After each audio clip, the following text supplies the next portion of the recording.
Okay, welcome everybody to the first meeting in September, but the last meeting of the summer. It's going very quickly, and that's okay. Okay, we always start with market stats, and there's some interesting stats to review this month. We had talked about when the market would be peaking. And in 2019, the market inventory peaked in May in Nassau County. And the market inventory peaked last month at just shy of 4,000 homes in Nassau County last month. The market peaked, let's see, in April of 2019 in Suffolk, and peaked June of this year with a little bit over 4,200 homes available. One of the interesting statistics that came up before we get into the details is Suffolk County has always had more listings and more under contracts than Nassau County. It makes sense. It's a bigger landmass. There are more homes. So in August of 2019, in Nassau County, there were 5,894 homes available on the market. And that same number for Suffolk County was 7,053. And going along with that, the under contracts for the month of August in Nassau County was 2,630. And in Suffolk County, it was 3,334. But lo and behold, something happened to Suffolk County and the inventory has shrunk. So in Nassau County, there are 3,636 homes available. In Suffolk County, 3,708. Even more interesting, the number of under contracts in Nassau County was 1,784. Suffolk County, 1,785. Yeah. So, and that's still at very low absorption rates.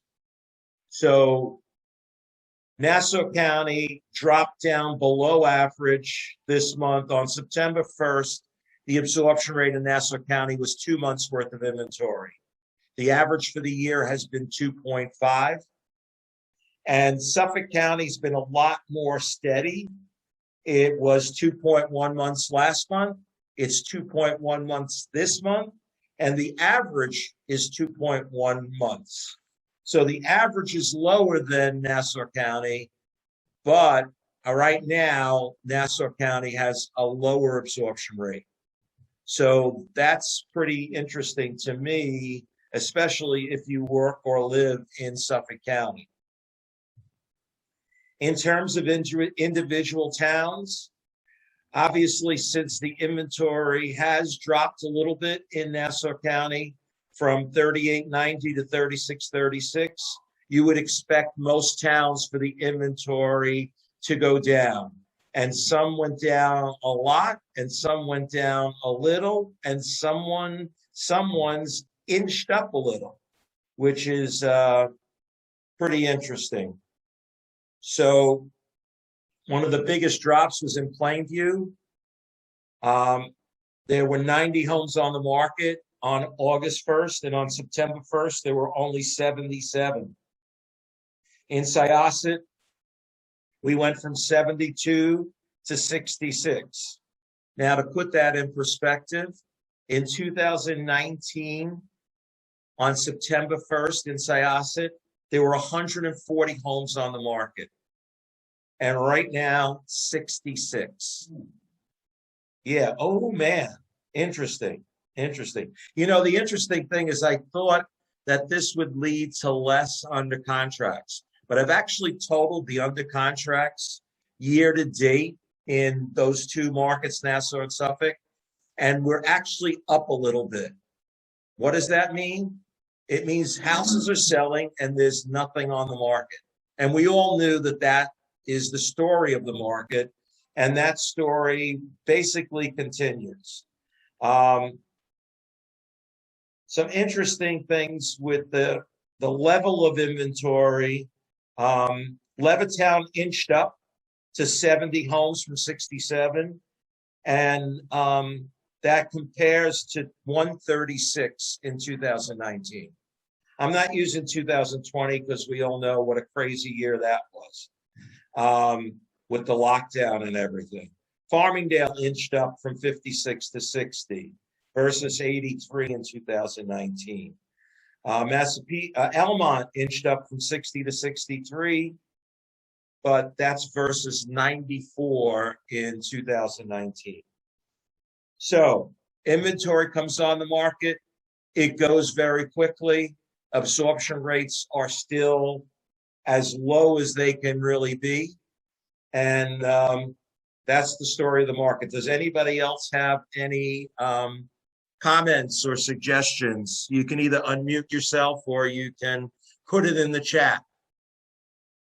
Anybody have any questions about the stats? Okay, let's go to recent inventory. And there's not much. So Angel put out 32 Theodore since the last meeting. It's under contract already.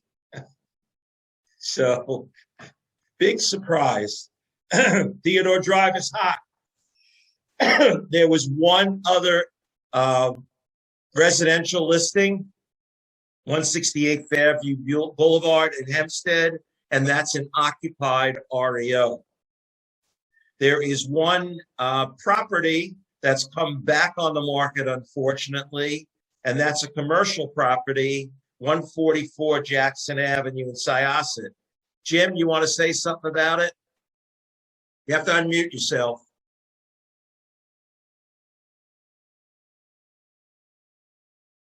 You're still muted.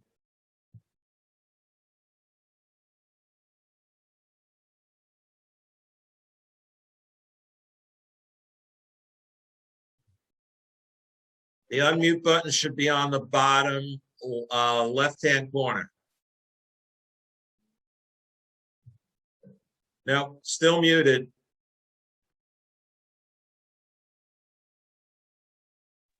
Can you unmute him, John? You might be able to. No, I can ask him to unmute, but I can't unmute him.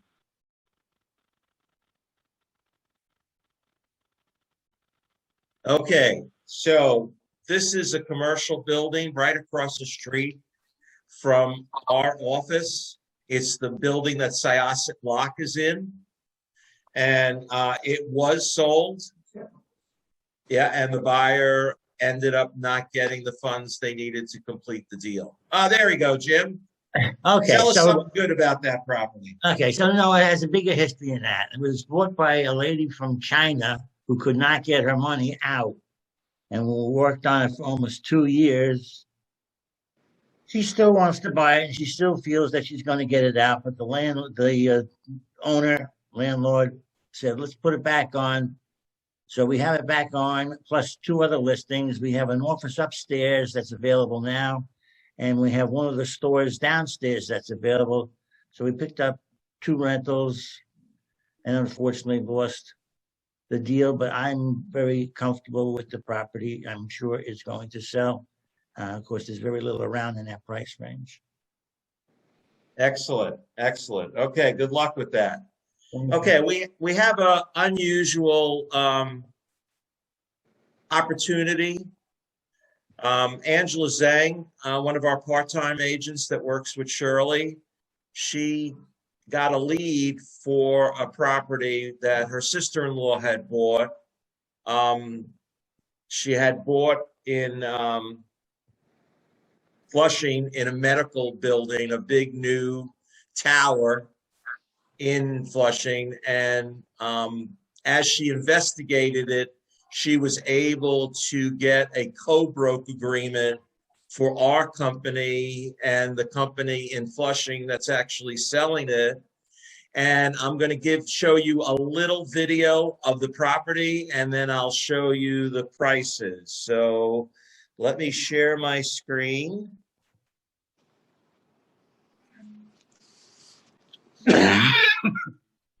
And here's the building.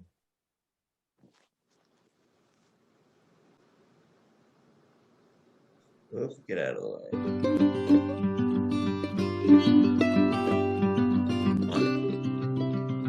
Here it goes.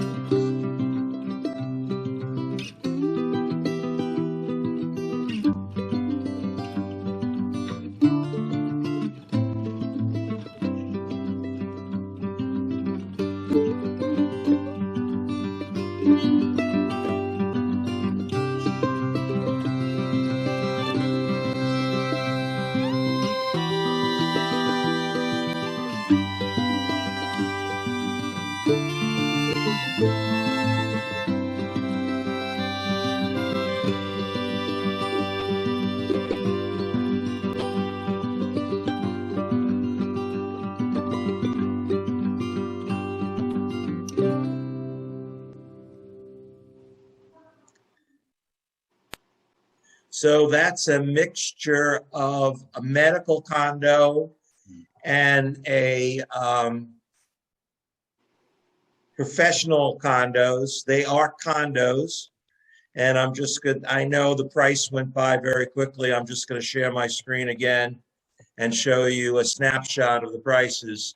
So the medical units start at 1,438 gross feet, and the offering price is 1.6 million. The common monthly charges is about $1,100. Goes up to the biggest unit of 2,400 square feet, asking 2.8 million with 1,862 monthly common charges.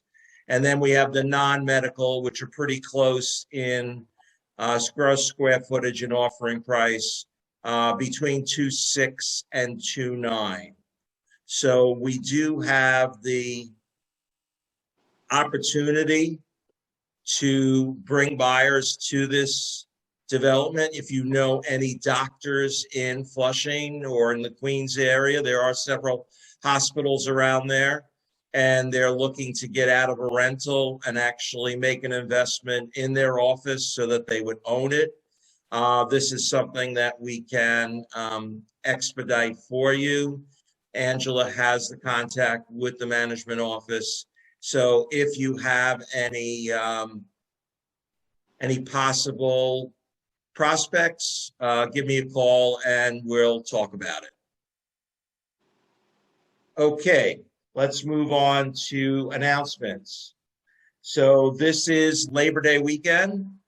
The office will be closed on Monday. All that means is there will be no admin answering the phone on Monday.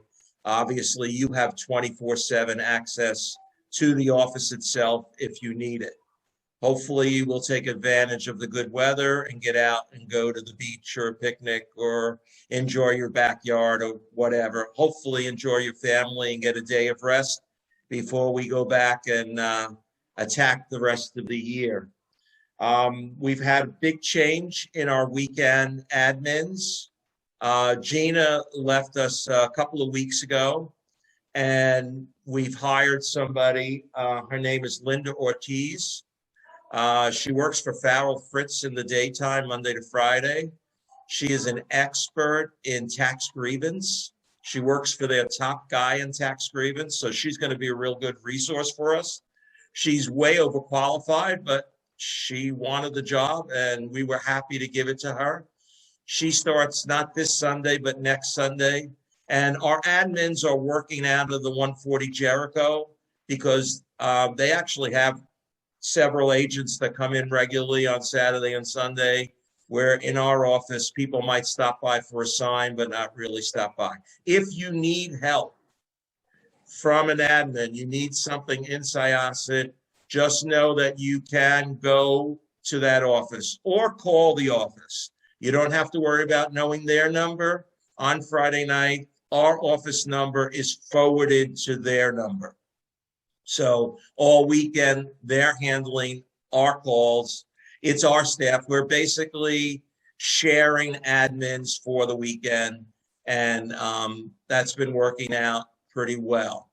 Annette, who used to work Saturday, is no longer with us, and we were lucky to pick up Ellie Chen, who unfortunately is temporarily not working for the REO department because there are no evictions for her to work on. And she's going to be working on Saturday starting this week. So if you call on Saturday or drop by 140 Jericho, she will be there and hopefully there for a long time, although Mike Kenduk will probably steal her back next spring. So that's basically the story with the weekend admins. This particular Sunday, we decided it is so slow on Sunday and will be so slow the weekend of Labor Day. We're not making anybody work this Sunday, but I will be picking up messages. If you need me, I will be available all weekend. I'm working from home on Saturday, and I'm off Sunday and Monday. And actually, I'm off Tuesday, my regular day, which is very cool. But I am always available, except for Sunday morning and Tuesday morning. Guess where I am? So, if you need me, call me, text me all through the weekend. But just remember, Sunday morning I have a scramble, and then I usually play with my wife. So we're out all Sunday morning on the course, and then Tuesday morning, we're going to, where are we going this week? I forget. In any case, that's the story with the weekend and with the weekend staff. If you have any questions or concerns about that, let me know. Okay, there was a notice put out by Deb Asher, and I just want to reiterate. Luckily, we do not do a lot of rentals in this office, and I prefer to keep it that way. I hate fair housing complaints and have to deal with them. In any case, besides fair housing, you have the towns on your back. And you know that when you put something in Stratus that's a rental, you're supposed to be putting in a permit number. If you take a rental in Suffolk County and don't put in a permit number, you're likely to be fined $5,000. So now, is it worth to take that rental? No, it is not worth taking that rental at all. All towns have some kind of requirements for permitting. Smithtown just changed theirs. You have to be aware of the town's requirements for the rental permits. Almost all of them have them. And if you run shy of that, your E&O coverage is not going to cover that. That $5,000 will be your personal bill. So if you're doing a rental, please see me beforehand. I will try to convince you not to do it. And if I can't, then we'll make sure that it is a legal rental and that the owner has followed the permits. I don't care that the owner says, well, I've been doing this all the time and I never get a permit. That's great. You can rent it out, but not through us. I don't think it's worth the aggravation. So that's number one. Number two, we have our international lunch on September 30th. It always seems so far away when we start planning the date, but it is 4 weeks away now. So please save the date. It's only 2 hours from 12:30 to 2:30. We'll be back at Bethpage, and people will be bringing their favorite dish. It should be fun. And one other event that I have available My networking group is doing a fundraiser on Tuesday, September 14th. There's a casino night and Texas Hold'em tournament to benefit the corporate source. And it's going to be in the Arrow Security parking lot in Smithtown. So right off Main Street in Smithtown, there's a company called Arrow Security. They've given us their parking lot to set up a tent, and we will have the fundraiser there. If anybody is interested in a networking opportunity, we have